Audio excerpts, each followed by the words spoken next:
এখন বন্ধের সময় যদি আমরা 2 ঘন্টা সিরিয়াল দিই, 3 ঘন্টা সিরিয়ালে পাম্প পাই আমরা, তো ওই চালাই। আমাদের তেল যদি কম হয় ভাই, আর সিন্ডিকেটরা যদি আজকে 300-400 টাকা লিটার তেল বিক্রি করতেছে, এরা তেলটা কোথায় পাইতেছে বিক্রি করার? কারণ এই সিন্ডিকেটটা ধরতে হবে। হচ্ছে ওই ঢাকা ইন্টারকন্টিনেন্টালের সামনে যে পাম্পটা আছে মেঘনার, তো সেই পাম্পের সামনে আমরা সবাই দাঁড়ানো। এখানে মোটামুটি 2-2.5 কিলোমিটারের উপরে সিরিয়াল। এখন বাজে হচ্ছে সময় 1:45, অলমোস্ট 11টার আগে পরে থেকে মানুষজন সিরিয়ালে দাঁড়ান শুরু করছে। ভাই জুম্মার দিন 1:30টার সময় জুম্মার নামাজ, আমরা তাহলে নামাজ কখন পড়বো, আমরা তেল কখন নিব, আমরা কখন বাসায় যাব, ফ্রেশ হবো, গোসল করবো, ভাই খাওয়া দাওয়াও নাই।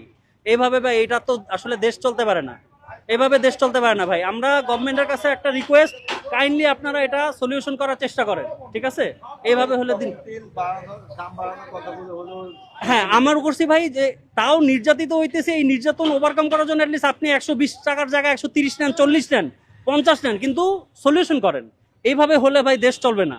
আমরা বেশি টাকা দিয়ে তেল কিনতে রাজি আছি, কিন্তু হ্যারাসমেন্ট হইতে রাজি নাই, ঠিক আছে? এই যে পিছনের মানুষ সবাই দেখেন এক্সাইটেড, একটু দাঁড়ায় কথা বলার মতো সুযোগ দিচ্ছে না, সবাই বলতেছে ভাই সামনে আগান, সামনে আগান। এই রোদ্রের মধ্যে ভাই একটা গাড়ি ঠেলতে কি পরিমাণ কষ্ট হয় আপনারা এটা বুঝেন? জনগণের এই কষ্টটা আপনাদের বোঝা উচিত ভাই, অবশ্যই বোঝা উচিত। মানবতার দিক থেকে হইলেও আপনাদের এই সমস্যাটা সলিউশন করা উচিত। এটা আসলে সত্যি কথা বলতে কি ভাই, আমরা সাধারণ জনগণ উপরের লেভেলে আসলে কি ঘটে কি হচ্ছে এটা আমার আপনার পক্ষে ভাই জানা সম্ভব না। আমাদের খালি আপনাদের কাছে আমাদের আকুতি জানানো ছাড়া আমরা আর কি করতে পারবো বলেন? আমাদের তো হাত পা বাঁধা, আমাদের হাত পা বাঁধা। সো আমাদের মানবতার দিক থেকে আপনাদের উচিত এটার একটা সলিউশন করা। এইভাবে হলে হবে না ভাই। আমার মনে হয় সিচুয়েশন আস্তে আস্তে ওভারকাম হওয়া উচিত। এইভাবে হলে ভাই হবে না। আমার মনে হয় ঈদের ছুটির পরে মানুষ রবিবার থেকে ঢাকায় ঢুকবে, তার মধ্যে এটার একটা সলিউশন করা উচিত ভাই, আদারওয়াইজ এইভাবে হবে না। আপনাদের কাছে রিকোয়েস্ট ভাই, আপনারা সংবাদ মাধ্যমের কর্মী আছেন, কাইন্ডলি এই জিনিসটা একটু সবার কাছে উপস্থাপন করেন। আছি ভাই, তখন খুলে তো আমরা সারাদিনও পাম্প সিরিয়াল পাবো না, তখন তো আমাদের মানে ঘরে বসে থাকার কোনো কাজ নাই ভাই। আমাদের তো তখন ওই নিয়ে আতঙ্কে আছি আমরা ভাই।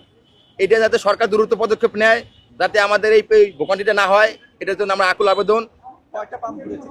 আমি এটা নিয়ে 5 নম্বর পাম্প, এটা আমি 4টা পাম্প করেছি এর আগে। প্রথমে গেছি নীলক্ষেত বন্ধ, তারপর গেছি নীলক্ষেতের পাশে কাটাবান, ওটা বন্ধ।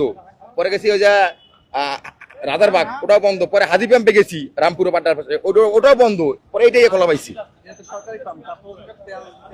হ্যাঁ, এই যে সরকারি পাম্প। তারপরে দেখেন আপনি ওই যে পিট হসপিটালের মাথা থেকে সিরিয়াল শুরু এখন পর্যন্ত, এই যে কত নাহলে 500 গাড়ি আছে না?